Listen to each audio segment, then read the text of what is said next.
Welcome to the Third Eye Show, which brings you ancient wisdom as well as cutting-edge investigations into the mysteries of the universe.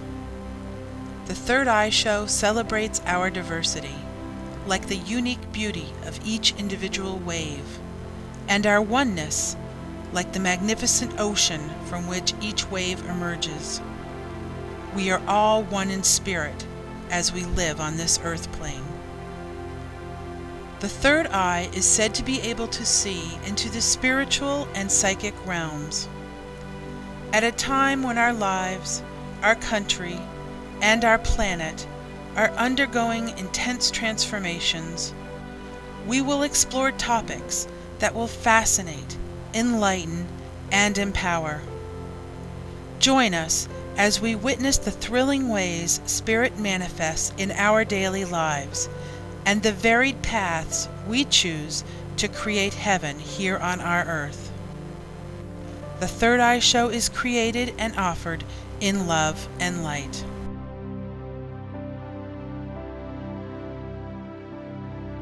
We don't usually key a particular episode to a particular month because the Third Eye Show airs on many stations as well as the internet, and you may come upon any show any time of year. However, we've made an exception with this show because it will debut on television in October, which, as we all know, is spiritual silly season, with evil witches and supernatural monsters running riot over the airwaves. Our intention is to provide you with real information about ghosts and hauntings. So sure, have fun with October's Fright Nights. Everybody enjoys a good scare now and then.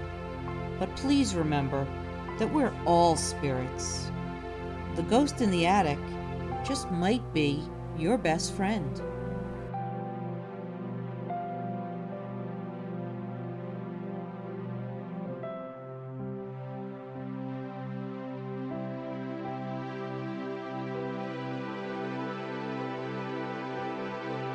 Sometimes they just want us to know they survived the transition called death. They're our family, right, Lori? Absolutely. In fact, I had an experience just like that with a great aunt of mine who passed. Her name was Cordelia, and she was in the hospital and she was in the process of transitioning, and we were visiting with her, and my other great aunt said, well, I'm going to pray for you to get well. And she said no. She goes, please pray for me to have a peaceful passing. So I think I was just out of high school. I went, and every night I prayed for her to have a peaceful passing, but that when she left, if she would just tap me on the shoulder so that I could say goodbye. And that night, a couple weeks later, I was in bed and I had just woken up. It was like 6, in that kind of in-between time. And I felt this huge shove on my shoulder, and I was like, where are my hands? I was sitting up here doing it to myself. And I said, oh my God, that was my aunt. And so I said goodbye, and I said I should get up and tell my mother, and then I was like, no, that was between her and I. And probably 20 minutes later, she got the call that she'd passed. So she was just letting you know. Absolutely. And I do. You're very sensitive. You're a sensitive old soul. But this is happening to everybody. It's happening to everybody. I have a friend who has a friend whose husband had recently passed, and these were not people who meditate or perhaps even believe in a life after death or anything like that. And she started receiving communications after her husband died, and it was kind of freaking her out because she didn't understand what was happening. And so my friend called me, and said, well, asked me to speak with her and help to explain what was going on. And hopefully I did allay her fears and explain that it was just her husband letting her know that he had survived this transition. Now, you called it a transition, and I think that that's really, for me, that's a useful way to think about it. When we say the word death, that sounds very scary and very final. Yep. But in reality, we're just talking about a natural transition that we all go through, and in my belief system, something that we experience many times in this cycle of life, death, and rebirth.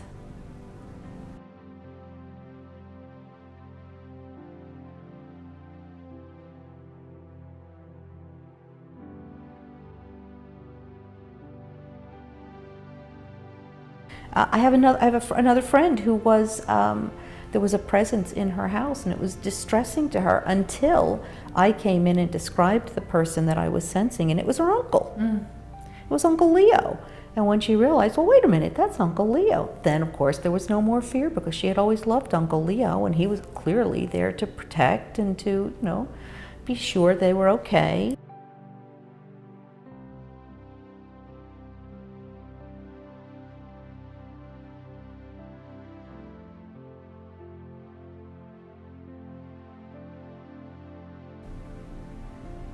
Now, sometimes our family and friends will leave beautiful and comforting messages. I have a friend whose dad worked after he retired, he worked in a certain shop, I guess part-time.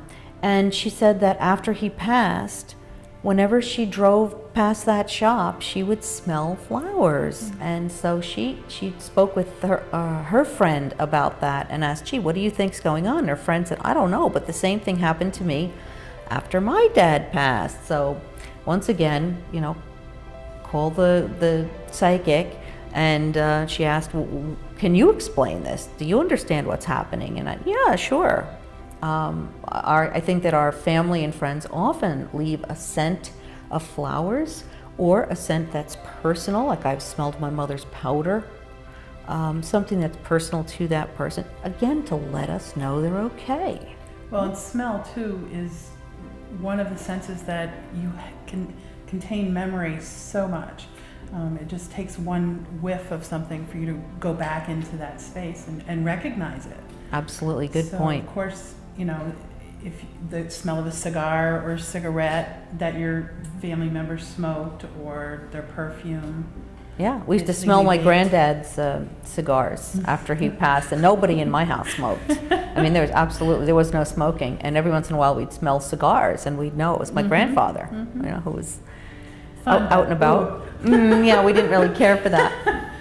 And there was one time not too long ago that I was just at my computer working, and I did suddenly smell my mother's face powder, and it brought me back, as you say, instantly to a moment where, you know, you pull open the top drawer and her jewelry box was there, and she'd show me her jewelry every once in a while. And when she opened that magical drawer, there'd be that scent of powder.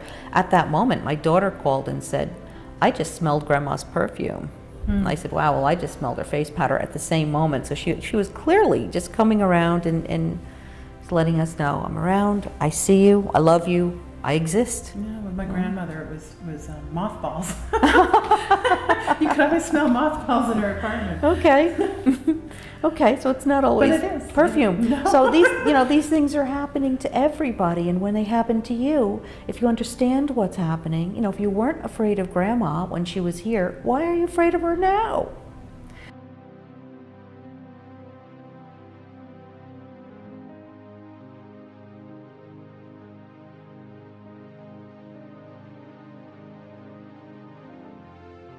So I suggest that you appreciate the visit, whether it's Uncle Leo or Grandma, Dad, or whoever, and maybe ask for guidance, ask for a message. If there is a message, sometimes there is. Sometimes messages come through mediums where someone is actually trying to get a message to someone. Go and help your brother, or look in that box under the bed, or whatever. And you can ask them. I mean, they are electromagnetic, so they can affect the energy in the room. You can have them flash the lights. I mean, it takes a lot of energy to do that, but it might be a way, yes for one, two for no, and just see what happens, because they have shown that is a way to do it, to communicate. That's a great suggestion. And just keep in mind that they're the same people they were. We don't transmute into some sort of monster when we die. So when people say the word ghost, that sounds like a very scary thing again, but that's just mythology that's built up around these words. these are your uncles and aunts, your loved ones, your friends. They're you and me. That's all, right? Absolutely. Okay.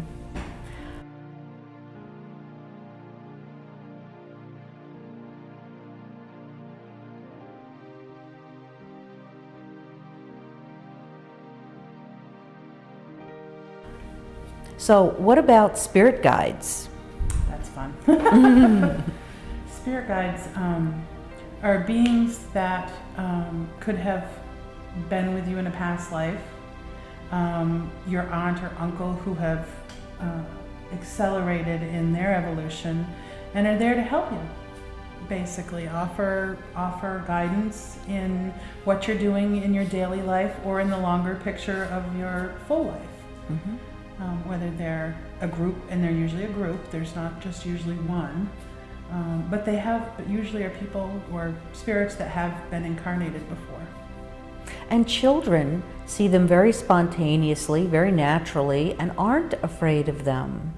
You know, thinking about it, I can remember it being very, very young, 2 years old.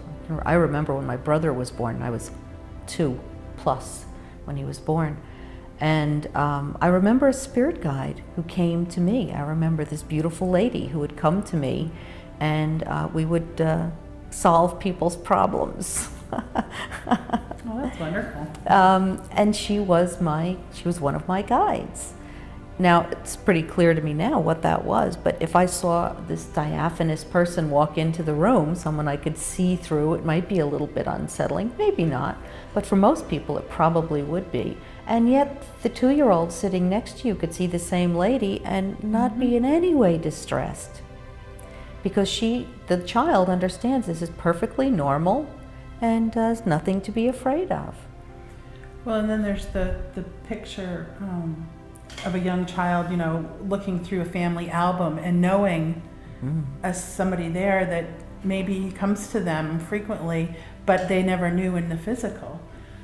That's pretty interesting when that happens. I think. Someone who passed before they... That's now one of their guides, or someone who overlooks them. That's actually a very beautiful thing. If a Very family interesting. member comes in to act as guide, function as guide for someone, I think that's really beautiful. And I think that does happen with the younger kids, at least for a time period. You know, of having their father look over them or their grandparent.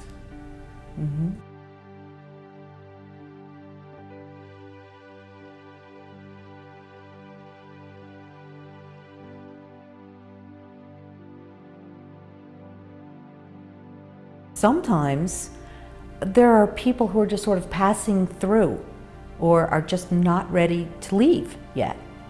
And we perceive them as ghosts.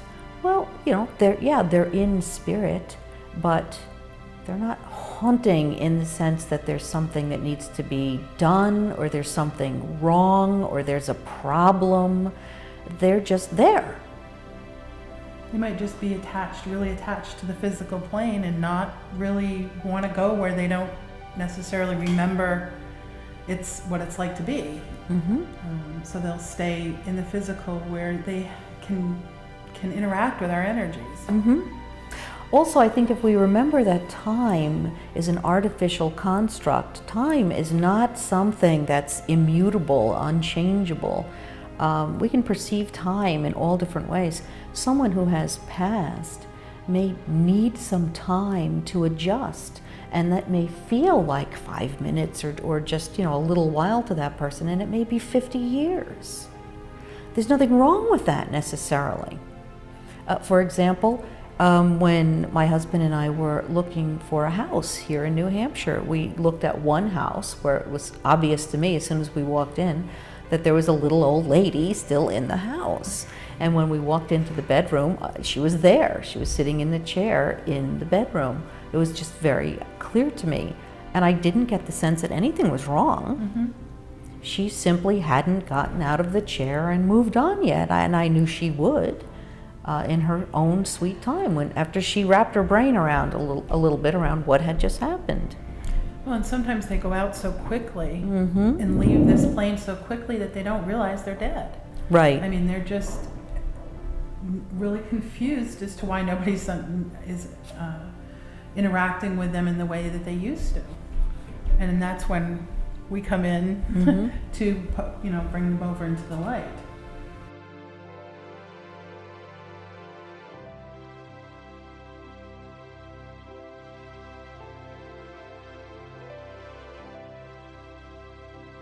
Well, my name is Richard Cahill, the new owner of the Charlestown Heritage. We took over from the St. Pierre's. Carol, I think, was interviewed on the show a couple of years ago, and she had some stories to tell about various employees in here that have heard noises and experienced things happening. I, as of yet, have not. We're only here a year and maybe 14, 15 months. And I tend not to be here, would be at really early in the morning or really late at night. I guess that's the privilege of being an owner. Sometimes I am.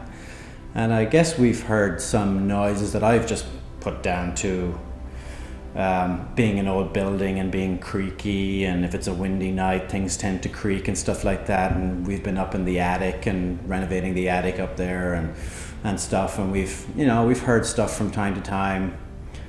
I wouldn't say that I would call them footsteps or voices or anything like that, but definitely a noise. When you're alone in a building this old, you tend to kind of notice more, I would say. So noises, creaks, especially in the bar. The bar, I think, tends to have a box floor, so the regular floor is below what the wooden floor is. So it tends to get a bit creaky and stuff. Late at night, I know that the bartenders, especially the females, Cara, if they're here late at night, even though they want to have a drink after work and whatnot, they tend to down the hatch and go. They're a little bit uneasy here at night. So there have been some stories. I think Bubber, one of the previous bartenders here, experienced what he thought what he thought was, I guess, an answering machine coming from Carol's office, which is a little bit away from the bar, but it's on the same floor. And he was cleaning up, finished up, heard the voices, thought it was an answering machine, someone calling late at night for Carol. Did what he needed to do and locked up and left, and he told her the message the following day that, you better check your answering machine, because somebody left a late night message last night about 2:30 in the morning. And Carol was a little bit surprised by that, because she doesn't have an answering machine. Definitely get an uneasy feeling, especially in the bar. I think you guys were saying that this room here and the room at the bottom of the staircase tend to be the most active. Generally these places are closed in the evening. This would be a runoff room for weekends during the day. So at night, generally it's closed and dark. It wouldn't have really much need to be down here. And as you can tell, it echoes a little bit. So I think it's another uneasy room. The other two rooms and the kitchen, I've no problem in. The basement, again, tends to be a little bit creepy. Obviously it's dark, it's really old. There's some of the original brickwork, and there's some holes knocked out. I think someone told me that there was a secret room down there, possibly Underground Railroad. Early in the morning, the kitchen staff say they've heard stuff come off the shelves. The door is a double swing door for the servers to go in and out from the kitchen to the main dining room. And I've been told that has come on and off, or it's swung by itself now by the chefs, and all the chefs know at this stage that if you turn the big fans above the line on, the door will open slightly due to the vacuum being created in the room.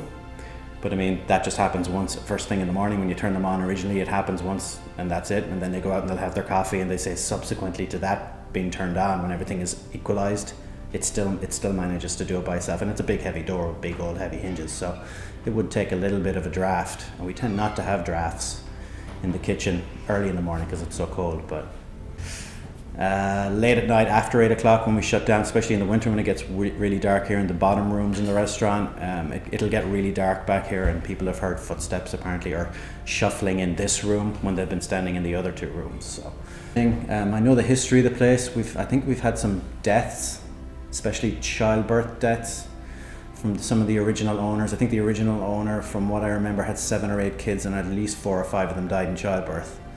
I know that a lot of the red bricks in the brick room were originally ballast in ships coming over and back the Atlantic. And one of the things that we might look into, if I could find out the name of the ship that it was ballast for, we could go to the museum in Portsmouth and find out exactly what ship it was and what the history of that ship would be.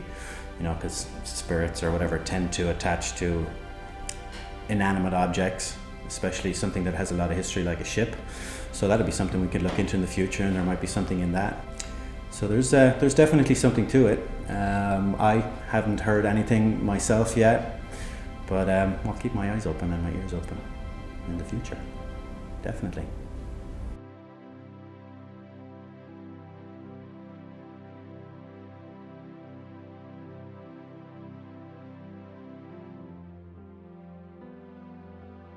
So if you do think that there's a problem or some trouble, you can certainly pray for that person. You can, pray. You can ask for your spirit guides and higher energies to come in and help. You can do something formal like the Gate of Grace, or a prayer circle, a simple prayer circle. Ask your friends to come in and send some loving energy into the space, into the person who may be distressed. You can also perform a house cleansing. You can go to the Third Eye's website. I'll be running that connection for you, that URL for you, and go to show number 31. It's free, and we're not going to go into it here because we've already covered it. There's a piece on smudging, house cleansings, smudgings, I forget what I called it, one or the other, which describes step by step some of the different techniques you can use, none of which cost money or take any special training or anything like that, to lighten the energy of your home. And sometimes a simple smudging will help. Sometimes we're not talking about spirits at all. Well, first of all, before we do that, what about demonic spirits, the ones you see on TV? Da-da-da-da-da. I don't believe in them. No, me either. I don't believe in evil. No. I believe in this dualistic reality that sometimes there are thought forms that are not beneficial, that get fed by our energy of fear. Yes. And that can grow, or archetypical energies that are not beneficial, but I don't believe in demonic possession. Or people who are troubled, or people who are angry, or people who are frightened. That exists. And our perception is to be fearful of them. But they're not demonic. No. They're no more demonic than somebody you know in your life who's troubled or angry or fearful. They're just in another dimension. They're in a different reality, and so when one of these people contacts you or interacts with you, you allow yourself to be frightened. Yes, and that's what's happening. Yeah. The energy, because emotion is one of the most powerful, manifestations in the process of manifestation. Emotion is very important. So if you're feeding your fear of this, something will manifest. I think so too. I think if you're anticipating it, you expect it, or you expect things to accelerate, or you expect things to get worse, or whatever, that's what you're sending out. That's what you're calling to yourself, and that's what you're going to create on an unconscious level. You are complicit in it. And I'm not saying that as a judgment. It's not a judgmental thing. It's just a fact that we are co-creators of our lives and our experiences. So talking about these strong emotional energies, when strong emotional energies exist in a space, they can imprint on the space. Absolutely. A lot of times when people think that there's a haunting going on or there's a ghost there is no ghost. There is no spirit there whatsoever. I think most of the time. I do too.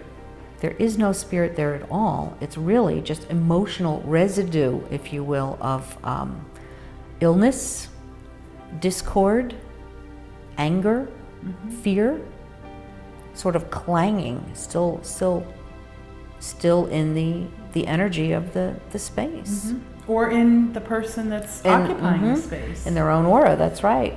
You've seen where on TV shows where somebody get really upset or stressed, and all of a sudden the light bulbs start to blow. Yeah. Well, in reality, if somebody's doing that around here and not on TV, you might think, oh, there's a spirit here and they're being frisky. I even think if someone is sick, let's say you have the flu, that it's really a good thing to do a smudging of your space, of your person, because if you don't, you may find yourself sort of perpetuating that funk You see people sort of get into a cycle where they're low, where they get into sort of a funk. And I think that it's just the perpetuation of a low vibrational energy that can be left over from illness or something like that. Perform a house clearing. Again, that's show number 31. It's free. Just go to the Third Eye website or go to Google Videos and put in quotes, the Third Eye Show. Make sure you put the word show or you'll get some rock band. And I think it's a rock band. It is, yeah. Okay. Okay. And there's a segment there on smudging or house clearings, and it explains step by step how to do this. It's a simple process. You don't have to buy any special equipment, and anyone can do it. And it really does help to lighten the energies of homes, and it can shift completely what you are perceiving as a haunting, if it really isn't. If there isn't a spirit there, and I believe that more times than not, there is no spirit at all. So the biggest thing to talk about with ghosts and hauntings is that most of the time, it's neither. It's simply emotional residue. You walk into a room where people have been arguing, you can feel it. Sure. Very tense. You walk in, why do you think a church feels, or any kind of holy place has that feeling? It's because people pray there. It's because people are connecting with the divine, because people are feeling that reverence. Well, that imprints on a place. Absolutely. I mean, you can walk into, I'm sorry, go ahead. Well, even in sacred places, we just came back from Ireland when Yes. we went to the some of the grave sites, very old grave sites, and just very sacred how it felt there in the monasteries, and just. Well, that's why I think when you go to a graveyard, you tend to get quiet, and you know, because you feel the reverence of the area, even though they're not there. There's very few spirits in a grave site because they've got better things to do. Oh, right. Why would they hang around there? That's kind of a, I think there's a movie where the kid doesn't want to look out the window because he's on a bus or something and he doesn't look out the window and he passes the graveyard because, oh, I don't want to look there. Well, you know, guess what? Is that where you plan to hang out? Not me. I'm going to come visit Lucia. So strong emotional energies, I think that's probably the number one thing that people are experiencing when they think they're experiencing a haunting. It's strong emotional energy left over from the final illness, whatever. Did you feel that when you went to Gettysburg? Whew. Because I know that was very powerful for you there. Do you Yes. think a lot of it was the emotion that happened there and not so much the haunting, although I'm Yes. sure there's that too? Yes. There's, as a matter of fact, there's I think it's an administrative building, a school administrative building today, but it was a hospital, and there are all sorts of things that happen in there. Now there may be some spirits there, I don't know, but there could very well be just residual energies from all of the agonies. I mean, think about a hospital in 1860, not good, not good. There was a lot of agony in that space, and that's going to create turmoil that imprints on a space. To answer your question, yes, we went into a cemetery and I did a meditation there and was kind of sorry I did. They were still hanging around Yeah, there. there were some hanging around there, yeah. That place is very active. Some people say it's one of the most active places, and there's a reason for it because a lot of people died traumatically at once, and many of them very young. And so there's a lot of trauma that's imprinted on the place, but there probably is as much residual energy or more residual energy as actual presence, actual presences.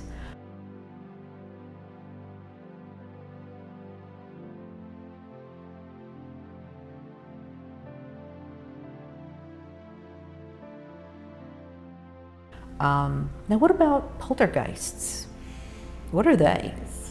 Well, I think that's an energy without, not necessarily a conscious energy, just a real frenetic energy.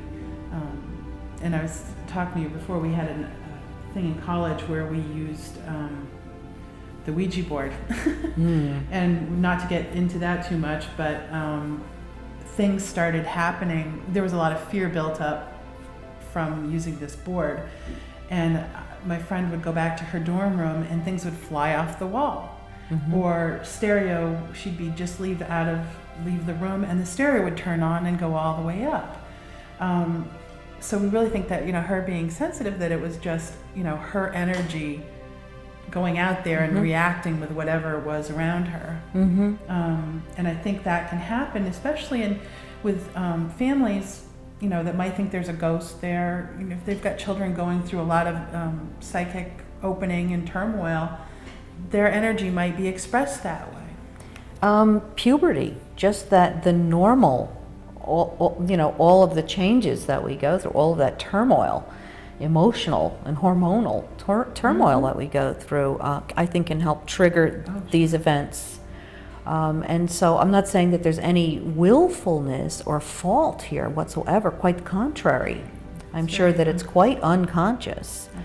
But it can be a spiritual manifestation of a physical event, because it's not separate.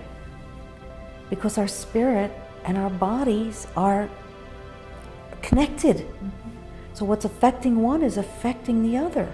And that's imprinting on the environment because, again, no separation. That's one of the things we're learning as we emerge into this higher consciousness, is that there is no separation. This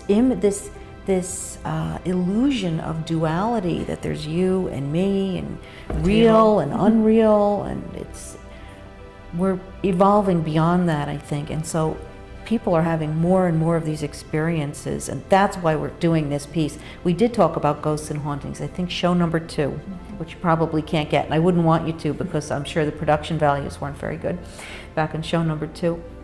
But I wanted to do it again. I want to address that we are doing this again purposely, consciously, because I want people to get this information. And if you have any questions, if you're having a situation you don't understand, if you're having questions, write to us. Write to us and we'll do whatever we can to help you, or we'll try to get some information to you that can help you. That's what the show's all about.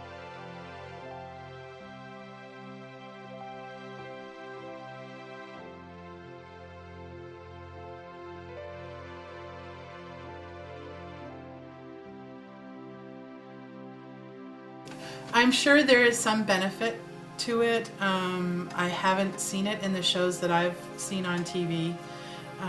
What I do see is an entertainment of taking a natural phenomenon, trying to make it into entertainment, basically. I haven't seen where they go in to help people, but I haven't seen them help anybody. But I'm sure there is some, experience. I never happen to hear the sounds they hear. And they seem very frightened for people who are supposed to be well versed in what to do in these situations. And it does seem to me that it's purely entertainment, because oh, a sound. What was that? What was that? I mean, it's so contrived, seemingly. I find it very hard to see it as a true event that's taking place.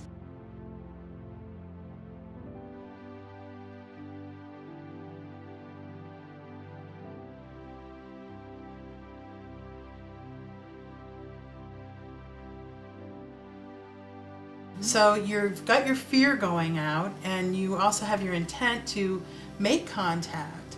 And I think a lot of times, if that contact is, let's say, mischievous, it will be fed by your fear and come through in a different way. The experience I had was very fearful for the people involved, but we also were very attracted to it too.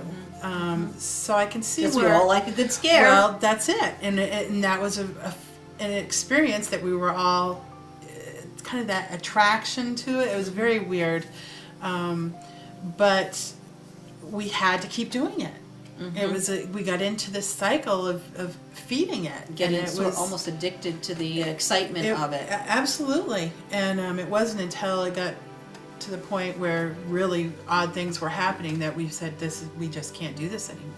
So aside from the possibility of really maybe getting kind of stuck on this and stuck in a place that's not really beneficial, think about what you might be opening, what kind of box you might be opening there. You know, if you just Intent. invite any, again, yeah, exactly. If your intent is, you almost need a training, really, I think, to use what is not a toy and has never been a toy, although it's been marketed as one. I absolutely agree. It's not a toy.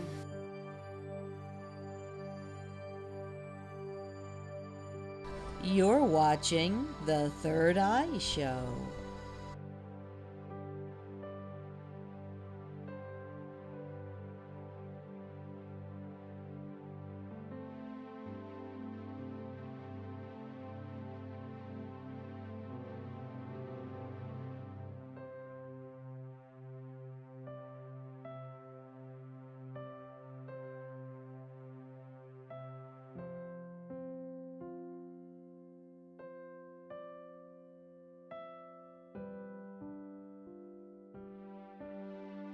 I do think it's in all of our best interest to start moving past some of these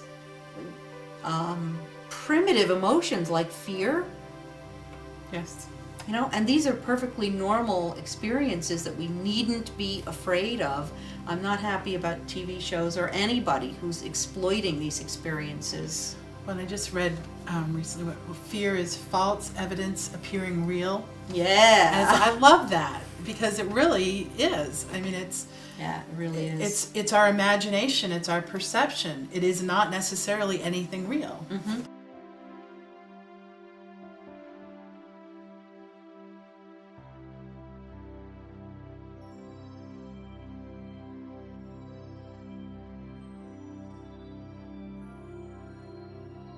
And we're not just saying this and without scientific backing up, because quantum physics Oh, absolutely. absolutely backs up now that we are energy and we are one with everything, and everything is just energy at different densities, and that our perception creates, and what we put our attention on creates the object. That's right.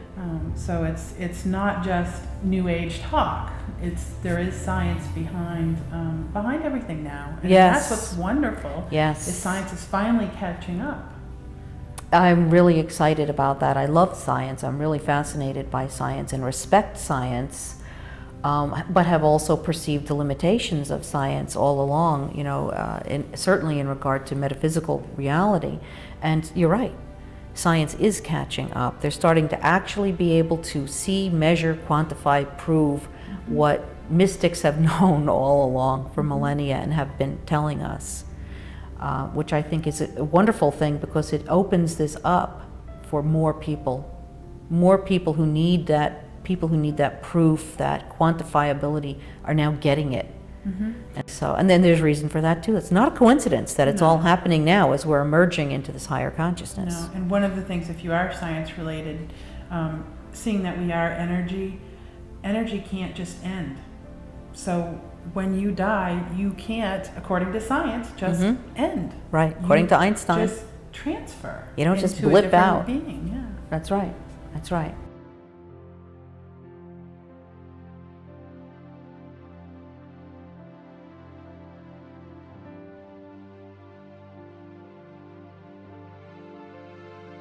Well, there's one other phenomenon, at least one other, that I wanted to touch on, this discussion of what we often perceive as ghosts, and that is time windows.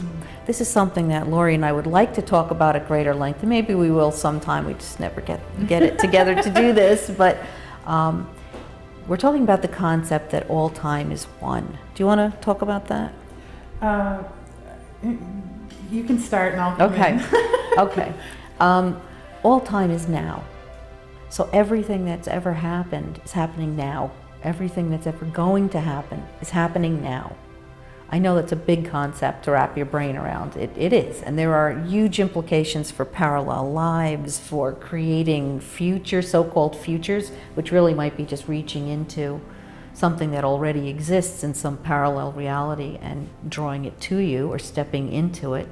But for the purposes of this discussion, if you can dissolve the concept of past and future and just get that it's all now, Everything that's happening is happening now. All of your lifetimes are now. The Civil War is now. Stone Age is now. 2050 is now. It's all now. Then there's no reason in the world that at some point, in some places, and I think of it sort of as a cloud-like diaphanous mist, it's just to get a visual image of it, that there are places where the fabric of time is thin, or becomes thin for a moment, and you peek into another time or space. Yeah? I agree, and especially where there are powerful vortices of energy. Some of the sacred places, like I believe it was down in Peru at Machu Picchu. I had a friend who was down there, and they were doing meditations there, and a couple of them looked up and they could see people that were obviously not of this time walking around. And light contains memory. So I think because of we are in the light, that we can access the memories of different times because it's vibration. So all we need to do is really adjust our vibration and our attention, putting our attention somewhere else, and we can access that very easily if we can. For some of us it is, and some of us it isn't. And especially for children, again, who have no judgments, who are not judging experiences, they're simply experiencing them. They're not saying, well, that's ridiculous, I didn't see that. They're just seeing it. So that happens a lot. So if your child tells you that he saw something, before you just dismiss it out of hand, think about it. Maybe he did see something. There was a famous story, I think I've talked about this before, but there's a famous story of a family that bought a house in Dublin, Ireland, and their child was saying that he saw hooded figures walking through the house, and this was really freaking out the parents. They were really getting kind of weirded out about this until they did a little research into the history of this house, and found that monks had once lived there. It had once been a monastery. So once they realized that these hooded figures, which had seemed kind of ominous at first thought, were actually prayerful, peaceful monks, they were no longer afraid. And it just changed the whole thing. So you see what their assumption did? Yeah, and they were probably just monks going along with their daily life on another plane that was visible to the child. Exactly. So you imagine in an empty room here, everything that could be going on at the same time. All the things that have happened in this room and that will happen in this room or in this space before it was a room. As a matter of fact, I think there is a spirit connected to this space that's been here before this building was here. So that's also something to keep in mind. Because as the fabric gets thinner, and time's going to lessen, it's going to thin as our perception of it changes, so that we might be experiencing this more and more. And always remember, if you're ever frightened, call on your spirit guides for help. Call on the angels to come and help you. Call on your spirit guides for help. They're right there. They're always with you. You're never without them. You're never alone. You're never facing any challenge or any situation alone. They're always there. So if you call on them for help, they will immediately help you and be there to calm you, help you, and assist you in every way. So do keep that in mind if you ever experience something that frightens you or that you believe is a haunting.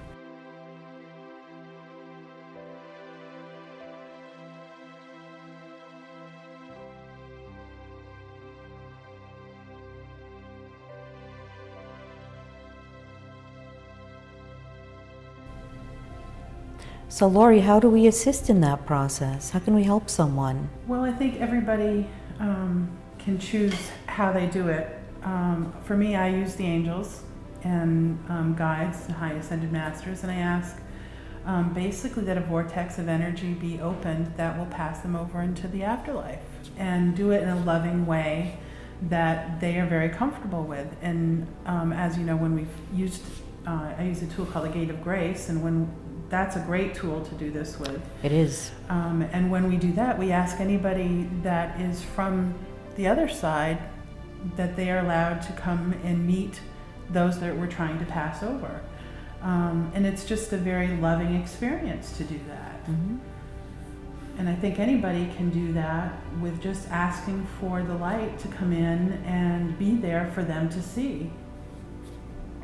And I think it's also helpful to cultivate a consciousness of compassion for the spirit. If you feel that there's a spirit that's in distress, that's in trouble, that's in confusion, and that needs help to cross over, then approaching that spirit not with fear or anger, but with compassion and love really can help. And if you have that intention, a loving intention of helping, then I think that if you ask your spirit guides, you ask higher energies to come in and help you to help someone else, they will. And for me, if they're not causing a problem, if they're not being destructive or disruptive to the family, and you can let them be in that space, there might be purpose in them being that, not to demand that they go, but to offer them the opportunity to move on and to show them what they can move to. Because we don't know what their purpose is and their free will is in accordance. They might be waiting for someone to pass with them, and they might have a soul contract for waiting. Or their, as I said before, their concept of time might just be different, and they just aren't quite ready to leave yet, in which case perhaps you can be at peace with them. Sure. And just coexist, exactly, and just be okay with the situation and not try to control it or remove them or anything like that. But as you said, if they're not causing trouble, what if they are? Well, if they are, then I think you have the right to ask them to move to a place that's more appropriate for their being. I mean, that's what I do in the gate, is if they are causing disruption, then I ask the angels to come in and just move them into a place where they'll be comfortable, but not in the space that's now occupied. Because the family has to be, they're the ones that are living in this reality. They need to be very comfortable and not have fear issues. Although sometimes I think we project fears onto them. You know, for example, there was an example that an experience I had in England, in a B&B in England, where I was awakened in the middle of the night by a spirit that was sort of pushing on the bed, that obviously wanted to be recognized, wanted to be acknowledged. And I was scared. I mean, I woke up in the middle of the night like, whoa, what's going on, you know? And it was definitely unnerving. That's probably the best word to use.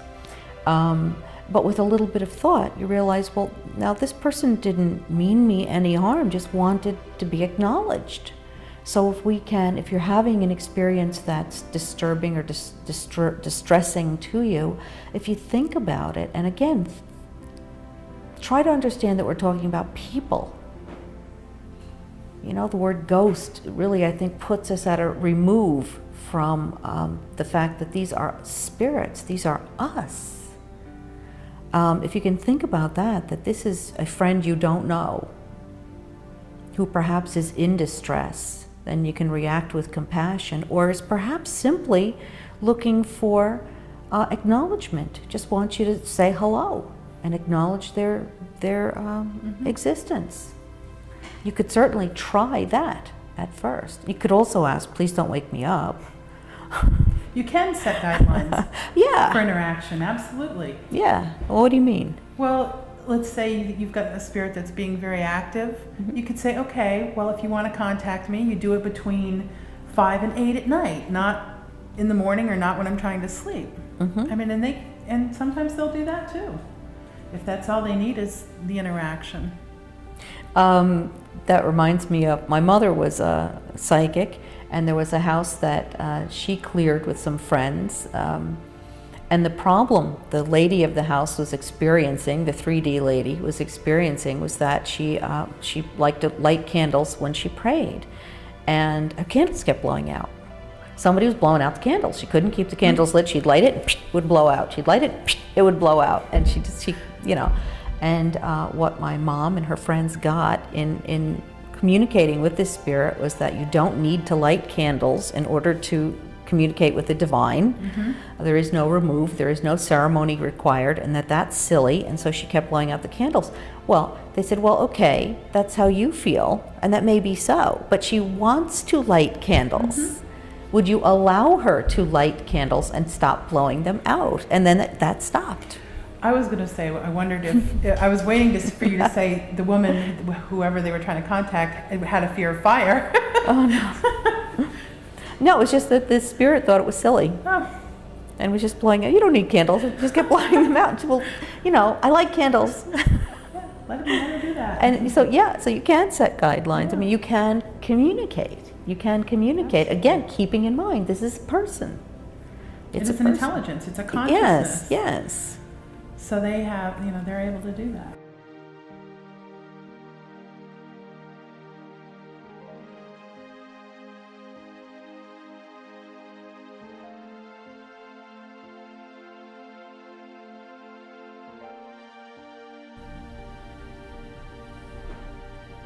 Well, I think there are specific reasons why specific people are having experiences too, don't you? I think we all have the opportunity to have it, and I think people that are probably more sensitive are going to have the experiences first, but I think it's an opportunity that's available to a lot of people. And hopefully a lot of people will take advantage of it if they choose to. Well, there's one person I'm thinking of in particular whose family moved into a house that has a lot of spirit activity, and it's very interesting to look at the evolution of the family.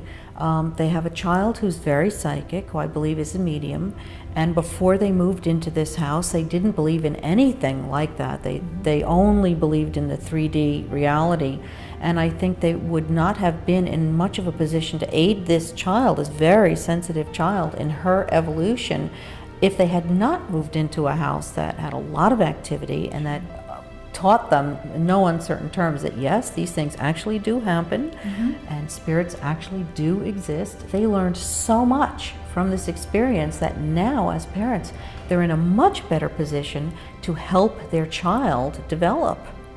Well, and I think you can say there's a reason for everything. Yeah. And that's what that reason was really to give them the opportunity to learn so that they could offer their child comfort during this time. And guidance. And guidance. Because they had to become educated. Absolutely, they had to educate themselves.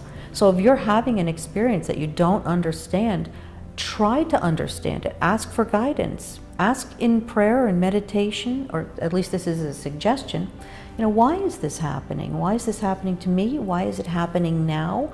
Where is the blessing in this? What can I learn from this? How can I grow? That you can go to, like Lucia, or a Lori, spiritualist minister, or somebody professional that would be able to guide you with how to work with these energies. Yep, and I think that it really, a lot of it, we are part of it. We are part of it. We are not passive. When we walk into a space, we are perceiving energies, we are perceiving, and we are experiencing something together. If we're fearful, that communicates itself to the energy, if there is one, to the spirit, if there is one. If it's not just a place where you've got a little time window, which I think is the vast majority of cases, or a strong emotional residue, which is vast majority of cases. If there is an actual presence, we are communicating with it, we are interactive, because duality is an illusion. It's not real. We're all affecting one another on all sorts of subtle and non-subtle levels. And so you're part of it. So it's happening to you for a reason. Why is it happening? How can you grow from it? What can you learn from it? What can you offer if there actually is a spirit? And if it does need help, and these are a lot of ifs, how can you help? I think these are much more useful attitudes to bring to a situation than, oh my gosh, I'm scared. Well, it's an opportunity. An opportunity for you to grow and for you to affect your environment. Yes. Ultimately, what I always say to myself, what I know is true, is that the universe is perfect and that all is well. I know this. And so in my universe, it is perfect and all is well. I'm not saying that I never have any challenges, that, you know, that I never have to deal with things or have things I need to grow or learn from, but that I know that the greater universe is perfect, and that if I'm having an experience, there's a reason for it. Absolutely. And it's usually an opportunity for a beneficial experience. Yes, whether always. your perception is not to take it as a beneficial. It's always an opportunity for a beneficial experience, ultimately. And that's where you come in. it serves you to look for that. Yep, that's where free will comes in. How am I going to take this as, oh my gosh, I'm scared, this is a terrible thing that's happening to me, or wow, what an opportunity for growth and understanding. Yes? Okay. Yep.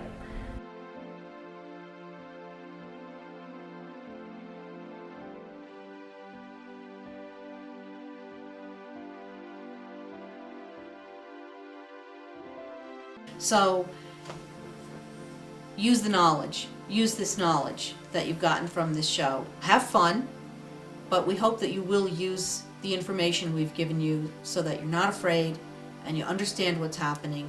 And again, at the risk of repeating myself, write to us. You have any questions, any situations you'd like to talk about, anything you'd like to share with the Third Eye community, write to us. We'd love to hear from you. Thanks.